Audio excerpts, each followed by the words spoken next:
In this video, we're going to be looking at a scene from Guardians of the Galaxy Volume 3. From the scene, we're going to be picking out useful English words and phrases that I hope at the end of this video you will be able to use in your daily life, because we're going to be learning in context and I'm going to be challenging you to use them yourself to make your own examples. So, don't forget to hit the like button and subscribe if you haven't already done that. And now, let's get into the video.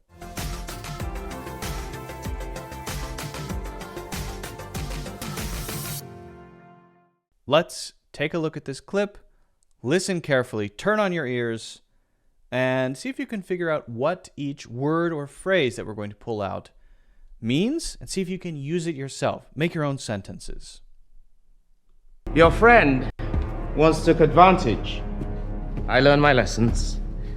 I aimed some small part of my mental capacity back in my own direction. Okay. You hear that? Take advantage. Listen for that. Listen for take advantage. Take advantage. I learned my lessons. Your friend once took advantage. Friend once took advantage. Your friend once took advantage. Your friend once took advantage. So, this is a very interesting phrase, to take advantage, because it has two main uses. It has a positive one and a negative one. To take advantage of an opportunity, to take advantage of someone's maybe assistance, to take advantage of a resource, to take advantage of an advantage, to take advantage of something that you have that maybe others don't have. This is usually the positive meaning. I'm going to take full advantage of the campus library while I'm here for 4 years. There are so many great resources, scientific research that's hard to access elsewhere. I'm going to take full advantage. But this has a negative side. And the negative side is to abuse something. So someone has used you, or you are using someone else. I said you could sleep on my couch for 3 days. You've been here for 2 weeks. You're taking advantage of me. You're taking advantage of my generosity, of my kindness, right? So this is bad, because this is something that has been given, something that has been offered, and you're taking not just a little bit, but you're taking as much as you can. So that's the negative meaning. Which one is it here? Probably the negative meaning. Okay? I learned. Your friend once took advantage. Your friend once took advantage. Now he's referring to Rocket Raccoon in this, and basically saying he regards Rocket as a sort of a negative of using his, I guess, resources and his kindness. I don't actually know what he's talking about, because he's insane in the movie. He's pure evil. So let's see what ChatGPT gives us if we say take advantage. And then I want to see if it gives us the positive, the negative, or both. Right? That's what I want to see. Definition: to take advantage means to use a particular situation to do or get what you want, often in an unfair way. So it's giving us the negative. And I think it's giving us the negative because that is more common. The more common one is the negative one, not the positive one. He took advantage of the confusion to slip away from the party without anyone noticing. It's not right to take advantage of someone's trust. It can seriously damage the relationship. Totally agree. Totally agree. Okay. So let's keep going. I learned. Your friend once took advantage. I learned my lessons. I aimed some small part of my mental capacity back in my own direction. I aimed some of my mental capacity back in my own direction. I think that, well, let's listen to that one more time. I aimed some small part of my mental capacity back in my own direction. some small part of my mental capacity. So what is the difference between mental capacity and intelligence? Well, it's often not super clear what that means because often they could be used interchangeably. Your mental capacity is how intelligent you are, but generally speaking, mental capacity could be a broader concept than just intelligence because mental capacity might include reasoning skills, it might include things like adaptability, it might include aspects of your character, it might include your ability to sort of plan things in your head, it could include memory, right? We often regard intelligence and memory as two separate things. So then we get into these little buckets where, okay, is it intelligence or memory, or are those the same? Where we can have a broader category of the power of your mind. What can your mind do? And that is your mental capacity. Basically, how much are you capable of mentally? That's basically what we're talking about here, okay? So again, let's just reinforce this here. Let's look at mental capacity. Mental capacity. Definition: mental capacity refers to a person's ability to understand, make, and communicate decisions that affect their daily life. It can involve various cognitive functions such as memory, comprehension, reasoning, and decision making. Right. So that bundle, if you're just talking about memory, just talking about reasoning, those could be two separate things happening in the mind. Okay, let's expand that and just say one thing. Mental capacity. My immense mental capacity, or I feel like my mental capacity is declining. After the accident, the doctors had to assess his mental capacity to determine if he was capable of living independently. The court declared that the elderly man lacked the mental capacity to manage his own financial affairs, so a guardian was appointed. Good examples. Thank you so much, ChatGPT. Let's move on. Let's keep going. We're going to be looking at 4 more here, so listen carefully. My mental capacity back in my own direction, and now gravity itself serves my whims. Gravity itself serves my whims. I want you to listen to the word whims here. Serves my whims. Now gravity itself serves my whims. Gravity itself serves my whims. What is a whim? Well, a whim is something that we do offhand. We don't plan it. It's a casual thing. Like, I decided to fly to California for a weekend trip on a whim. On a whim. So I didn't plan it months ahead of time. It was this sudden impulsive decision, and it just came up. It was a feeling I had, you know what, I need to get out of here and go. So that's what I did. So that would be a whim. On a whim, I walked into a store and bought a brand new jacket.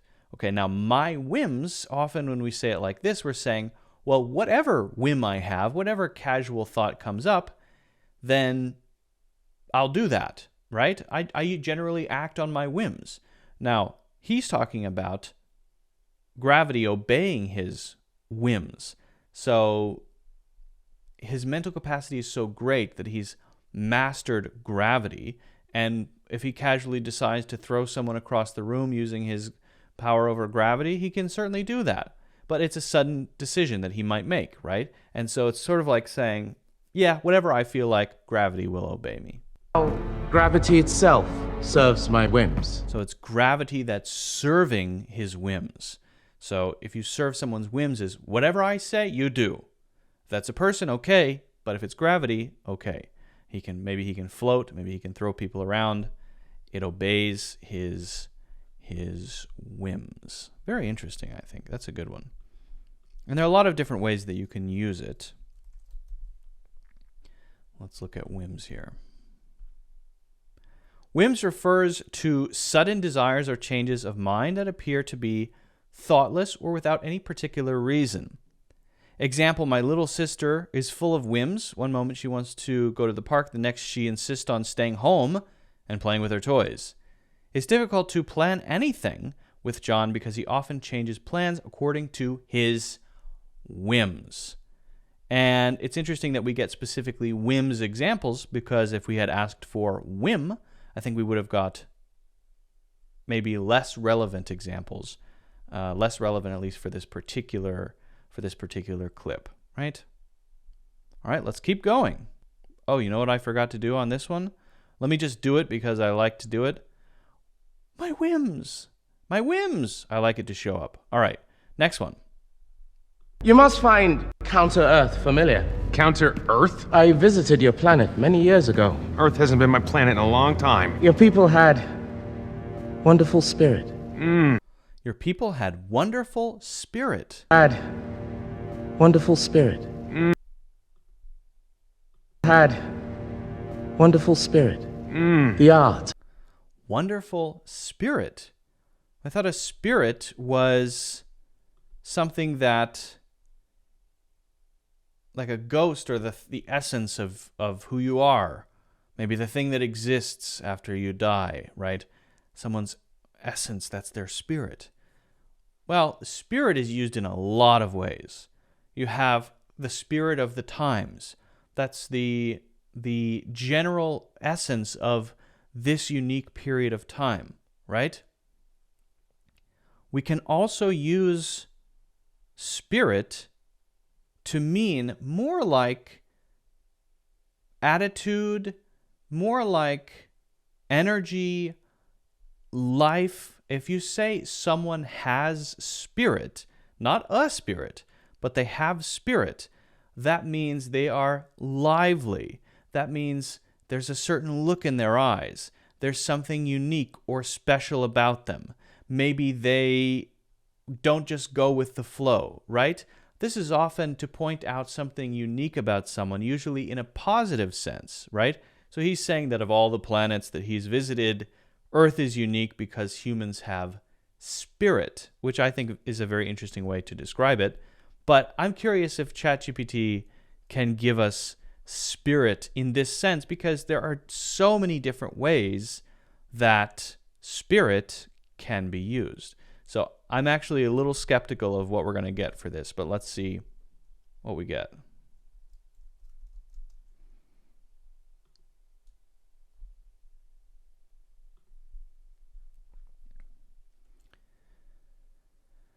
Multiple meanings. It can refer to a person's character, courage, that's more like it, or determination. It can also be a non-physical part of a person, often considered immortal.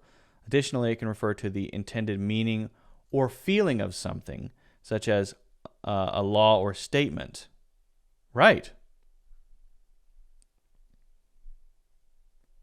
So let's see what we get from these examples here. Her spirit is truly inspiring. She never gives up, no matter how tough the situation gets. Intended meaning, we didn't follow the letter of the law.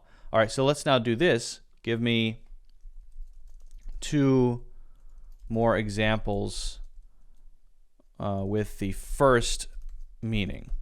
Let's see what we get here. 2 more examples with the first meaning. Okay, spirit to denote character, courage, determination, which is what we want. Despite the challenges, he showed a competitive spirit and strived to win the race. Even in the face of adversity, she maintains a cheerful spirit that uplifts everyone around her. Yeah, that's that sort of courage, something unique, someone's character. It could be determination, but it's even more than that, I think. It can be used very broadly, but there's something unique that stands out about someone with spirit. Interesting word. All right, great. Let's keep going. Wonderful spirit. The art and music and literature were some of the finest in the universe. Earth would be a fabulous place were it not for the ignorance and bigotry. Okay. It inspired me to create Counter-Earth. I don't care. All of the good and none of the bad. I don't need another speech by some impotent whack job whose Okay, listen to whack job. This is going to be our next one, so listen carefully to whack job. Now, the spelling of this is kind of up in the air. It seems like some people are spelling this W-H-A-C-K job, some W-A-C-K job. The best I could come up with was W-A-C-K, job. But the spelling of this seems to be unclear. Some official dictionaries have it as W-A-C-K, some have it as W-H-A-C-K. Very interesting. And some even have it as one word, whack job. A whack job is in one word, whack job, instead of two. Need another speech by some impotent whack job. The bad. I don't need another speech by some impotent whack job whose mother didn't love him, rationalizing. None of the bad. I don't need another speech by some impotent whack job whose mother. Okay, what is a whack job then? You can probably get it from the context. He's impatient. He's clearly argumentative. He clearly doesn't like this guy. This guy is the villain of the story. So if he's an impotent whack job, he may be a psycho. He may be crazy. He may be delusional. There are a lot of different, someone who acts in a crazy way, someone who acts abnormally, destructively.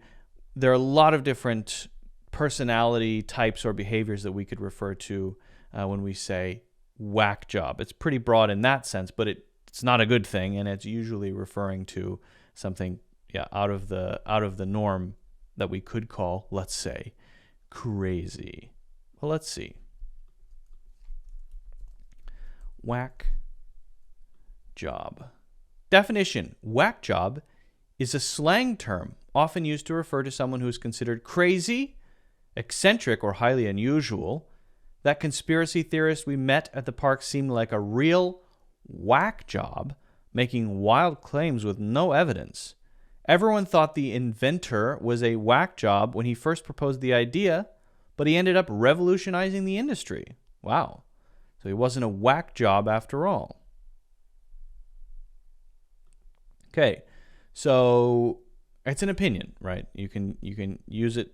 If you think someone is crazy, you can say, well, you're a whack job. It's not that bad, right? It's like saying you're crazy. You might make a comment if someone says something unusual, okay? Now, I have one more to do. Impotent whack job whose mother didn't love him, rationalizing why he needs to conquer the universe. Some impotent whack job. Rationalizing why he needs to conquer the universe. Rationalizing why he needs to conquer the universe. Whose mother didn't love him, rationalizing why he needs to conquer the universe. Rationalizing why he needs to conquer the universe. Whack job whose mother didn't love him, rationalizing why he needs to conquer the universe. I'm not trying to conquer the universe. I'm perfecting it. Okay.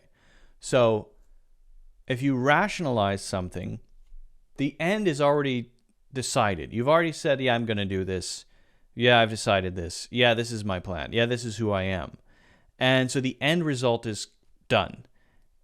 Whether that's who we are, our identity, right? An action we take, right? A decision we make, a major life choice, a political opinion, all of these things we may rationalize.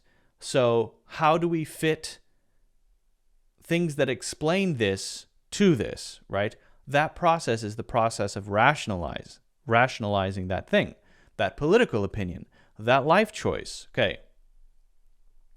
So is that a positive thing or a negative thing? Well, it's often used as a negative thing because what it often suggests is we're trying to explain why we did something or why we think something to try to justify it to ourselves and make ourselves feel good. Yeah, I did the right thing. Yeah, this is right. It's right. I'm right. I'm right. Now let me explain why to myself. So, is that positive? That suggests that you won't change your mind. That suggests that you can't admit you might be wrong. That suggests that maybe, moving to another country wasn't the best move, and you're just trying to find an explanation about why that happened and believe in that explanation.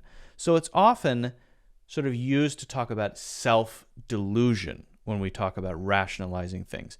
You could use it in a positive sense, but generally it is used to talk about almost lying to yourself.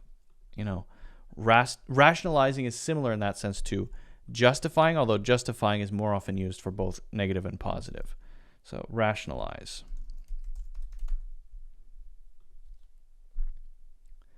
Rationalizing refers to the act of justifying or explaining one's behavior, decisions, or beliefs in a logical or rational manner, even when these justifications might be based on false premises or self-deception. Thank you, ChatGPT, for agreeing with me 100%. He was always rationalizing his procrastination, meaning you always delay and say, I'll do it later, saying that he worked better under pressure, but in reality, he was just avoiding the tasks.